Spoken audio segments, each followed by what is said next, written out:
Olá, pessoal. Na aula de hoje, vamos estudar a estrutura patrimonial e de resultado das empresas. Para iniciar, vamos verificar alguns conceitos básicos. Vamos ver o que o autor Nelson Gouveia tem a nos dizer sobre o conceito de contabilidade. É um sistema muito bem idealizado que permite registrar as transações de uma entidade que possam ser expressas em termos monetários e informar os reflexos dessas transações na situação econômico-financeira em uma determinada data. Notem que o autor chama atenção para duas palavrinhas no seu conceito: registrar e informar. A contabilidade de uma empresa funciona como qualquer segmento da economia. O que uma indústria faz? Uma indústria pega mão de obra, recursos materiais, recursos físicos, recursos ambientais, pega tudo isso, processa e transforma no produto acabado. A contabilidade, ela age da mesma maneira. Ela pega dados econômicos e financeiros. O que vem a ser dados econômicos e financeiros? Tudo que uma empresa compra, tudo que ela vende, tudo que ela paga, tudo que ela recebe. Então, a contabilidade pega esses dados econômicos e financeiros, processa e transforma isso num produto acabado. O processamento é o que o autor chama de registro. Então, ela pega os dados, registra e transforma no produto acabado, que é o que o autor chama de informação. Então, há uma entrada de dados, há um registro, um processamento e lá na frente sai a informação. Portanto, o produto da contabilidade é dar informações. Com que finalidade que a contabilidade dá informações? Com a finalidade de auxiliar o processo decisório, auxiliar o processo de tomada de decisões. Portanto, para que a contabilidade possa exercer bem esse papel de auxiliar os gestores no processo de tomada de decisão, é necessário que a contabilidade tenha dois requisitos que são fundamentais. O primeiro é que tem que ser uma contabilidade fidedigna, tem que ser uma contabilidade bem feita. Para isso, é importante que se quebre aquele paradigma de que o departamento de contabilidade de uma empresa é aquele setor onde todas as coisas erradas são feitas, seja para enganar o governo, seja para enganar os credores e investidores. E quem são as pessoas que tomam decisões a partir das informações contábeis? São os que nós chamamos de usuários da contabilidade. São aquelas pessoas que utilizam a contabilidade no dia a dia. Para exemplificar, nós podemos citar, por exemplo, o sócio, o acionista. Qual é a diferença entre sócio e acionista? O sócio é o proprietário das empresas que nós chamamos de limitadas. Aquelas empresas que o nome termina com aquela sigla assim, LTDA. E acionistas são os detentores de ações. São os proprietários das empresas, sociedades anônimas. Sociedades anônimas são aquelas empresas que podem comercializar as suas ações nas bolsas de valores. As sociedades anônimas, elas, para que nós possamos distingui-las bem, são aquelas empresas que ou começam o nome com aquele termo companhia, aquela sigla CIA, ou termina com o termo sociedade anônima, que é a sigla SA. Por exemplo, Petrobras SA é uma sociedade anônima.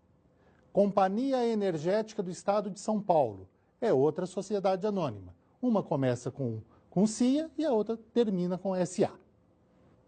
Os sócios, os acionistas, estão preocupados em verificar a contabilidade para analisar qual é a segurança e a lucratividade do seu investimento. Então, esses são os dois pilares básicos da sua análise. Que lucro estou obtendo e com que grau de risco? Depois, nós temos os gestores. Vamos entender como gestores todas aquelas pessoas que administram uma área da empresa, ou um setor, ou um departamento, ou uma atividade. Os gestores utilizam-se da contabilidade para o fluxo contínuo das informações para gerir melhor as informações econômicas e financeiras. Vamos ver o exemplo de um supermercado. Um supermercado que trabalha com código de barra. Todas as vezes que a moça do caixa pega aquele produto e passa no leitor de código de barra, todas as informações contábeis são geradas a partir dali. Ali ela está naquela atividade do registrar. O gerente comercial sabe a cada instante qual foi a margem de lucro de cada produto vendido naquele dia. O gerente financeiro sabe quanto há de recursos em cada um dos caixas do supermercado. Daí ele vai fazer as suas projeções do dia. Se tem recursos sobrando, se tem recursos faltando e quais são as decisões que ele vai tomar em cima disso. O gerente de suprimentos sabe qual é o nível de cada item no seu estoque. Porque à medida em que a moça do caixa vai passando o produto no leitor de código de barra, vai dando baixa automaticamente no estoque que está lá no almoxarifado. Então, os gestores utilizam-se da contabilidade para as mais variadas decisões do cotidiano. Depois nós temos os financiadores, aquelas pessoas que emprestam dinheiro para a empresa, normalmente as instituições financeiras. E as instituições financeiras estão preocupadas em analisar os seus clientes para quê? Para verificar qual o limite de crédito que pode liberar para cada um e qual a taxa de juro que ele vai aplicar em cada empréstimo. Pois quanto maior o risco, evidentemente, maior será a taxa. Portanto, os financiadores estão preocupados com o recebimento do dinheiro emprestado. Esse é o grande objetivo da análise que os financiadores fazem da contabilidade das empresas. Temos depois os fornecedores, os credores, ou seja, aquelas pessoas que vendem a prazo para as empresas. Eles, da mesma forma que os financiadores, estão preocupados com a segurança do recebimento do crédito. Não adianta fazer uma venda bem feita e depois não receber. Portanto, os fornecedores estão preocupados também com a segurança, com o recebimento do crédito referente à venda executada. Temos depois o governo. O governo ele se utiliza da contabilidade para poder cobrar impostos. Nós temos uma brincadeira quando nós dizemos que o governo ele é como se fosse um acionista da empresa. Mas é uma brincadeira que faz um certo sentido, porque o governo ele participa do lucro da empresa.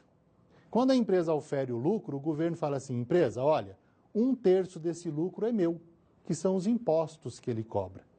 E o governo é um acionista que só participa das horas boas, ele só participa do recebimento do imposto, da divisão do lucro, né? Quando a empresa dá prejuízo, ele não faz um cheque de 1/3 do prejuízo e fala, olha empresa, está aqui para te ajudar.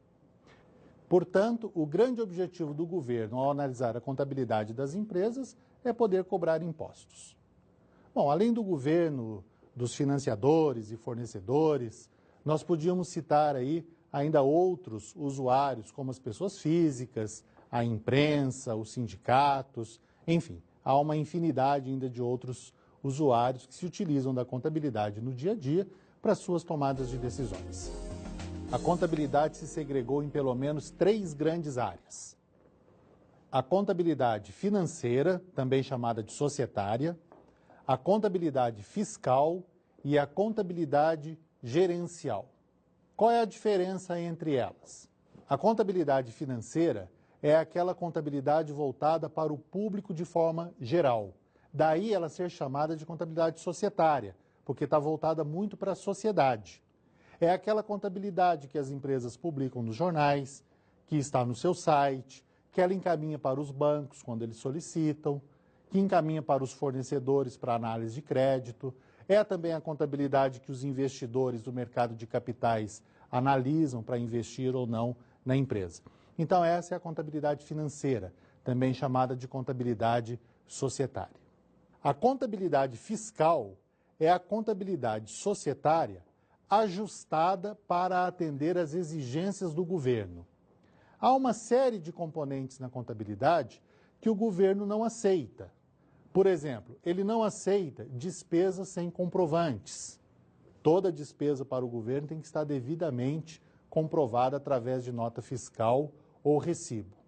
Então, a contabilidade fiscal é a contabilidade tributária, é aquela contabilidade voltada para as exigências do fisco. Para entender bem, vamos, por analogia, verificar a nossa situação, das pessoas físicas. Todo ano nós temos que entregar a nossa declaração de imposto de renda. Essa declaração de imposto de renda é como se fosse a nossa contabilidade fiscal. Então vejamos o exemplo. Supondo que você teve no ano 10 mil de receitas e 4 mil de despesas. Portanto, você teve um lucro de 6 mil. Supondo que essa despesa de 4 mil foi toda com educação, toda com escola, dos seus filhos ou sua. Então, o que acontece? A contabilidade financeira vai mostrar que você teve um lucro de 6 mil. Só que para o governo, para o fisco, ele só aceita uma despesa de aproximadamente 2.200 com educação. Então, embora você tenha 4 mil de despesa, você só pode declarar 2.200 por dependente. Então, como fica a sua demonstração do resultado? Fiscal, receita de 10 mil, despesa de 2.200, portanto, um lucro de 7.800. Não obstante, então, você ter um lucro de 6, você pagará imposto sobre 7.800. Essa é a diferença entre a contabilidade financeira e a contabilidade fiscal. No entanto, para demonstrar o resultado fiscal, nós não fazemos dessa forma: receita 10 mil, despesa 2.200, lucro de 7.800. Há um livro na contabilidade que se chama LALUR, Livro de Apuração do Lucro Real.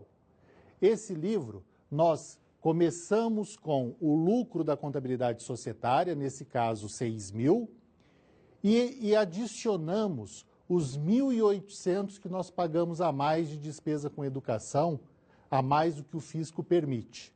Então, nós partimos do lucro de 6 mil, mais 1.800 que foi o excedente, e chegamos ao lucro fiscal de 7.800. Portanto, nós saímos da contabilidade financeira e chegamos na contabilidade fiscal, fazendo os ajustes que o fisco determina que seja feito. Depois nós temos a contabilidade gerencial. A contabilidade gerencial é a contabilidade voltada para os gestores. Por exemplo, supondo que a empresa teve um lucro de 300 mil, teve 1 milhão de receitas menos 700 mil de despesas. E o gerente comercial quer ver esse lucro de 300 mil por produto. Supondo que a empresa trabalhe com 10 produtos. Ele quer saber quanto foi o lucro de cada um dos 10 produtos. O gerente regional quer saber como se deu esse lucro de 300 mil por filial, por estado, por região. Então, a contabilidade gerencial, ela pega os dados da contabilidade financeira e segrega de acordo como os gestores desejam ver aquela informação. Seja por produto, seja por estado, seja por filial, por região, por área de negócio, enfim. Ela pega a contabilidade financeira e segrega por produto, oferecendo as informações para que os gestores possam tomar as suas decisões. Vamos agora entrar no tópico da estrutura patrimonial. Aqui nós vamos quebrar a primeira grande dificuldade do leigo em contabilidade. Vamos entender o que é um tal de ativo, um tal de passivo e um tal de patrimônio líquido, conforme pode ser observado nesse quadro. O ativo é o que nós chamamos de bens e direitos. O passivo são os deveres e obrigações, ou seja, a dívida para com terceiros, e o patrimônio líquido é o capital próprio. Vamos entender bem isso. Quando dizemos que no ativo nós temos os bens e direitos, temos que tomar só um cuidado. São os bens e direitos que irão gerar benefícios para a empresa, seja no presente, seja no futuro. Portanto, se você fez uma venda a prazo e tem contas a receber, mas se o seu cliente faliu, possivelmente você não receberá esse valor. Então é um direito que você tem, que é um contas a receber, mas como ele não vai gerar benefício porque o seu cliente faliu, ele também não pode ficar no ativo. Ele tem que ser transferido para perdas. Então nós temos nesse quadro o ativo, que são os bens e direitos, o passivo, que são os deveres, as dívidas, e o patrimônio líquido, que é o capital próprio. Daí então nós temos a situação patrimonial, a estrutura patrimonial de uma empresa. Vamos ver um exemplo, como se eu estivesse fazendo a sua contabilidade. Então, supondo que você tenha 5.000 em dinheiro. Então, nós vamos lançar lá na sua estrutura patrimonial um caixa de 5.000. Aí você me diz que tem mais 10.000 em conta bancária. Você tem conta no banco A, no banco B, no banco C, somando todas, chega a 10.000. Então, banco mais 10.000 na estrutura patrimonial. Eu te pergunto, o que mais que você tem em dinheiro? Você me fala, olha, eu tenho uma aplicação financeira em CDB, outra num fundo, outra em caderneta de poupança, e somando todas as aplicações chegamos a 20.000. Portanto, lançaremos mais 20.000 lá na sua estrutura patrimonial. E eu vou te perguntando, o que mais que você tem em dinheiro? Você me fala, olha, eu teria mais 3.000 se eu não tivesse emprestado para um colega aqui da sala, e ele ficou de me pagar no dia seguinte, não pagou até hoje. Então, você tem mais um direito de 3.000 a receber. Direito é uma conta de ativo, então vamos lançar aí na sua estrutura patrimonial 3.000 de contas a receber. Eu te pergunto, e aí, o que mais que você tem de bens? Você me fala, olha, eu tenho um apartamento que vale em torno de 200.000, embora não esteja todo pago. Não tem problema, então ele vale 200.000, vamos lançar 200.000 na estrutura patrimonial. E eu vou perguntando, o que mais que você tem? Você me diz, olha, eu tenho também um carro, um veículo, no valor de 40.000. E o que mais, né? Vamos seguindo, perguntando, e você diz, olha, eu tenho móveis, eu tenho computador, DVD, enfim, geladeira, tem todos os utensílios de uma casa. Então, se somarmos o valor de todos, chegamos a 22.000. Portanto, se nós somarmos o que você tem em caixa, o que você tem no banco, o que você tem aplicado, o que você tem a receber, o valor do seu apartamento, o valor do carro, o valor dos móveis e utensílios, chegamos em 300.000. Então, a esses 300.000, nós damos o nome de ativo, ou seja, são todos os seus bens e os seus direitos. O ativo também é chamado de patrimônio. Os mais antigos usam muito esse termo. Fulano tem um patrimônio de tanto. O que é isso? É o carro, é a casa, é a fazenda, é o dinheiro, é o que o fulano tem. Então podemos dizer que o ativo é o total do patrimônio de uma pessoa. Aí você me fala assim, você lançou tudo que eu tenho de bens e direitos, só que tem muita coisa aí que eu estou devendo. Tem coisas aí que eu fiz empréstimos, financiamentos. Falo, tá bom, então me diz aí quais são suas dívidas. Você fala, olha, sabe aquele meu apartamento de 200.000? Na verdade, eu só paguei 50 até agora. 150 eu estou devendo. Então, nós vamos lançar lá na outra coluna um financiamentos a pagar no valor de 150. Você me fala, olha, sabe aquele carro de 40? Na verdade, eu tirei num consórcio e eu sou uma pessoa de sorte. Fui sorteado na primeira assembleia. Então, eu devo o carro quase todo. Então, você ainda deve 30.000 do carro. Lançamos lá nas suas dívidas.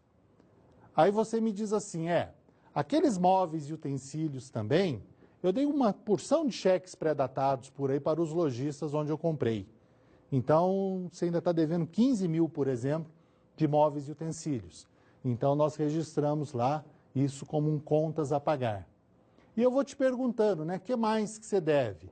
Você fala, olha, eu fiz a minha declaração de imposto de renda e além de tudo que eu paguei de imposto no ano, eu ainda tenho mais 3.000 a pagar. Então, vamos registrar lá, impostos a pagar. São as suas dívidas para com o governo. E eu te pergunto o que mais que você está devendo, Você me fala, eu tenho lá em casa também umas eiras. Sabe o que são eiras? Eiras é faxineira, passadeira, cozinheira, enfim, são as suas auxiliares lá da sua casa, E você tem que pagar o salário delas do mês passado e você ainda deve 2.000 de salário lá para as suas eiras. Então, se nós somarmos o que você deve de financiamento, de consórcio, de contas a pagar para o governo e para os funcionários, você tem uma dívida total de 200.000. A esses 200.000 nós chamamos de passivo.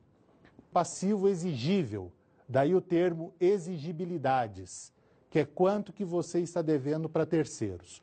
O termo exigível, porque em algum momento será cobrado essa dívida. Todo mês você vai receber lá na sua casa um boleto do banco dizendo, olha, pague tanto referente ao financiamento da casa. Todo mês você tem que pagar lá o salário das eiras. Então, tudo isso tem um prazo, tem uma data para ser pago. Daí o termo passivo exigível. Portanto, se o ativo compõe o patrimônio de uma empresa, ao pegarmos o ativo de 300 mil e reduzirmos a dívida de 200 que temos para com terceiros, sobra 100 mil, há um saldo de 100. Então, ao pegar o patrimônio e reduzir a dívida, sobra 100. Então, nós chamamos isso de patrimônio líquido, ou seja, é o patrimônio total líquido das suas dívidas. O patrimônio líquido, salvo algumas exceções, ele é composto de lucros acumulados e do capital. O capital é o investimento que o acionista fez na empresa. Por exemplo, supondo que em determinada fase da sua vida, o seu pai te entregou 70 mil. Então, esse foi o seu capital.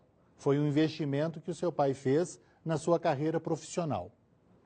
A partir daí, você comprou alguma coisa aqui, vendeu outra ali e apurou um lucro de 30 mil. Então, o lucro somado ao capital, nós chegamos ao patrimônio líquido de 100 mil. Então, o patrimônio líquido é o que a empresa deve para os acionistas. Se eu resolvesse fechar essa empresa hoje, eu teria que pegar os 300 mil de ativo que ela tem, pagar 200 mil para terceiros e devolver 100 mil para o dono. Por que devolver 100 mil para o dono? Porque 70 ele investiu e 30 teve de lucro. O lucro de uma empresa pertence ao dono. Ninguém investe valores numa empresa a troco de nada. Quem investe quer receber depois o lucro, que é o rendimento daquele investimento efetuado. Então, aqui nós temos a estrutura patrimonial de uma empresa. Tudo que ela tem, que é o ativo, e tudo que ela deve, que é o passivo e o patrimônio líquido. O passivo ela deve para terceiros, daí nós chamarmos de passivo exigível, e o patrimônio líquido ela deve para o dono, que é o que ela está devendo, então, pelo investimento e pelo lucro auferido no período. Notem que o ativo é igual à soma do passivo mais o patrimônio líquido. Isso não é uma mera coincidência. É porque se eu tenho 300 mil de ativos, se eu tenho 300 mil de bens e direitos, alguém teve que me financiar. Eu tive que buscar recursos em algum lugar. E onde que eu busco recursos? Ou eu busco recurso no mercado, que é o passivo exigível, ou eu busco recursos com os donos. Portanto, não é uma mera coincidência essas duas colunas serem de igual valor. Elas sempre serão de igual valor. Daí o termo balanço patrimonial. Esse equilíbrio entre as duas colunas, esse balanço, esse equilíbrio, é o que migra esse nome de estrutura patrimonial para balanço patrimonial, como nós estamos acostumados a ouvir. Nós sempre ouvimos assim, a empresa publicou o seu balanço, a empresa fechou o ano com seu balanço em tanto. Então, balanço é o nome que se dá à estrutura patrimonial de uma empresa. E repetindo, o fato das duas colunas serem iguais não é uma mera coincidência. É porque no ativo eu tenho as aplicações de recursos e no passivo e no patrimônio líquido eu tenho a origem dos recursos. E o balanço, ele é uma posição estática, ele é uma fotografia do momento. Esse balanço que está aí, com ativo de 300 mil, é a sua fotografia econômica e financeira nesse momento. Qualquer transações que nós efetuarmos daqui em diante, altera-se essa situação patrimonial. Por isso eu ter dito lá no início que é fundamental que a contabilidade seja feita no tempo certo, porque a cada transação essa situação patrimonial vai se alterando. Por exemplo, vamos fazer aqui algumas simulações. Supondo que você recebeu aqueles 3 mil que você tinha emprestado para o seu colega. Então, o que aconteceu com o seu balanço? O seu caixa aumentou 3 mil, o seu caixa que era 5 foi para 8, e o seu contas a receber, que era 3, ficou 0. Então, não mudou o total do ativo, mas mudou a sua situação patrimonial. Você tem mais dinheiro agora do que você tinha há alguns minutos atrás. Na sequência, você mandou pagar o salário de 2.000 das ERAs.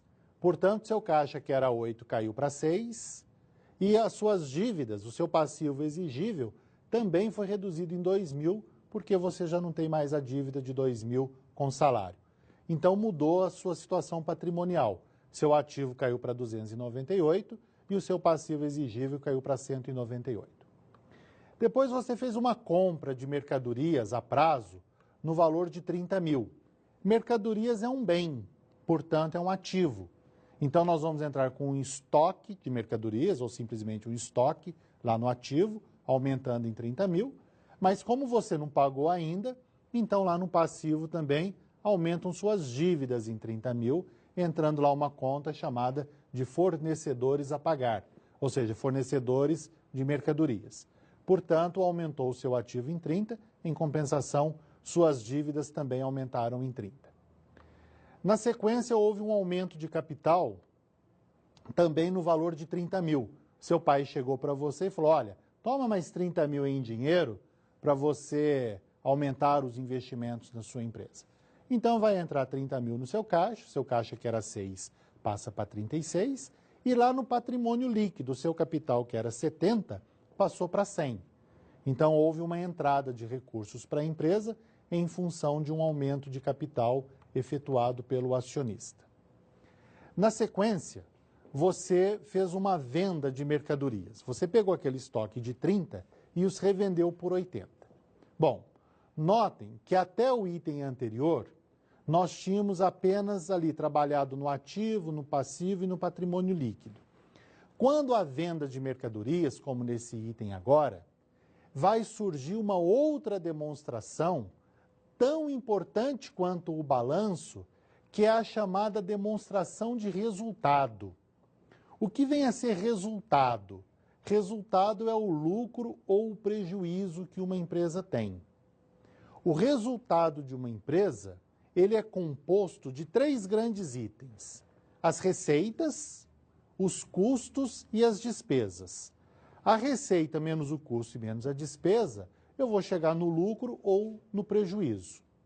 Então, nesse caso aqui, a empresa teve uma venda de todo o seu estoque por 80.000 a prazo. Então, 80.000 entra lá na demonstração de resultado, como receita, e os 30.000 saem do seu ativo, porque você não tem mais aquele estoque, e vão para a demonstração de resultado como custo da mercadoria vendida. Portanto, você teve uma venda de 80, uma receita de 80, menos um custo de 30, então você teve um lucro de 50.000 nessa transação. Então, note que o balanço não está fechando, porque entrou 80.000 de contas a receber no ativo e saiu 30.000 de estoque do ativo. Então, o ativo aumentou 50.000, mas o passivo e o patrimônio líquido não se alteraram. Então, quando eu tenho um lucro, para eu fechar o balanço, eu tenho que pegar o lucro da demonstração de resultado e transferir esse lucro para lucros acumulados lá no patrimônio líquido. Portanto, eu pego 50.000 de lucro, transfiro para o patrimônio líquido que já tinha 30 de lucros acumulados e eu vou ficar então com 80.000 de lucros acumulados. Qual é a diferença de lucros acumulados para o lucro da demonstração de resultado? O lucro acumulado que está lá no balanço, no patrimônio líquido, é o lucro de toda a vida da empresa. Se a empresa tivesse 50 anos de existência, aquele lucro de 80.000 é o lucro que se deu ao longo desses 50 anos. O lucro da demonstração de resultado é o lucro do ano em curso, do ano em questão. Daí a demonstração de resultado se chamar demonstração de resultado do exercício. Esse E de exercício significa ano, ano social, exercício social, que é o ano contábil. Então, a demonstração de resultado é uma demonstração anual. Ela mostra as vendas, que é a receita, os custos e as despesas de um determinado ano. Quando eu viro para o dia 1º de janeiro do ano seguinte, eu começo a minha demonstração de resultado do zero. Portanto, ao transferir o lucro de 50.000 da demonstração de resultado por patrimônio líquido, agora o balanço fecha. Agora eu tenho 408 mil de ativos e tenho também 408 mil de passivo mais patrimônio líquido. Para finalizar a demonstração de resultado, supondo que no período houve despesas de 10 mil e elas ainda não foram pagas. Então entra 10 mil na demonstração de resultado, então o lucro que era 50 cai para 40 e como ainda não foi pago, vai entrar lá em contas a pagar no passivo. Então lá no patrimônio líquido, o lucro que era acumulado de 80, como houve 10 de despesa, o lucro acumulado vai cair para 70 mil. Então, como que se compõe os 70? Era 30 de lucros acumulados que eu tinha até o ano passado, mais 40 de lucros que se apresenta na demonstração de resultado desse ano. E por fim, supondo que os acionistas decidam em assembleia que 30% desse lucro de 40 mil deve ser distribuído para eles. Porque, já que o lucro pertence aos acionistas, eles podem decidir o que fazer com o lucro da empresa. Essa distribuição de lucro é o que nós chamamos de dividendos. Dividendo, portanto, é a parte do lucro que é distribuída para os donos. Então, eles decidiram que 30 mil será enviado para eles, mas eles deram um prazo de 60 dias para a empresa efetuar o envio do dinheiro. Então, o que vai acontecer? O lucro acumulado, que era de 70, menos 12, que vai ser distribuído, que é 30% de 40, o lucro acumulado cai para 58 mil, e como a empresa só vai enviar esse dinheiro daqui a 60 dias, então lá no passivo exigível vai entrar lá uma conta chamada de dividendos a pagar, no valor de 12 mil. Então eu tirei 12 do patrimônio líquido, de lucros acumulados, e mandei lá para o acionista, lá para o passivo, para ser enviado para o acionista, o valor de 12 mil dividendos a pagar. Vejam, portanto, que nós fizemos aí 8 simulações e o balanço do final está fechadinho. 408 contra 408. Por que isso? Porque para cada transação contábil eu faço no mínimo 2 lançamentos. Foi o que nós fizemos ao longo dessa simulação. Portanto, o balanço sempre vai fechar. Porque em contabilidade não tem essa assim, olha, entrou 3 mil no caixa. Bom, mas esse 3 mil veio de onde? Ah, jamais saberás. Não, esse 3 mil veio de um contas a receber. Então eu sempre lanço o de onde veio e o para onde foi, que são as origens e as aplicações de recursos. Vamos aos conceitos das contas de resultados que nós vimos na DRE. Receita. Receita é o que popularmente a gente chama de faturamento. Quando ouvimos alguém falar assim, minha empresa faturou 1 milhão, é sinal que ela teve receitas de vendas no valor de 1 milhão. Ou receitas de prestação de serviço. Custo é tudo aquilo que está relacionado ao processo produtivo de uma empresa. Tudo aquilo que faz parte da produção. A matéria-prima, o salário dos funcionários envolvidos na produção, as horas das máquinas e equipamentos. Então, é tudo que está relacionado com o processo produtivo. E despesa é tudo aquilo que está relacionado com os gastos da área administrativa e da área comercial.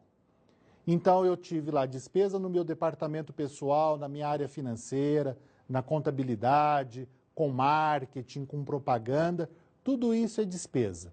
Despesa, portanto, está relacionado ao processo administrativo e ao processo comercial, enquanto custo está relacionado com o processo produtivo.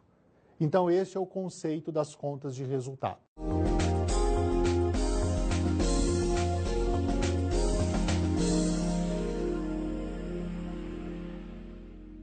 Para melhor compreensão do conteúdo da aula de hoje, indicamos a leitura dos capítulos 1 e 2 do livro do Nelson Gouveia, intitulado Contabilidade Básica, da editora Arbra, e do livro Curso de Contabilidade para Não Contadores, dos autores Sérgio Iudícibus e José Carlos Marion, da editora Atlas.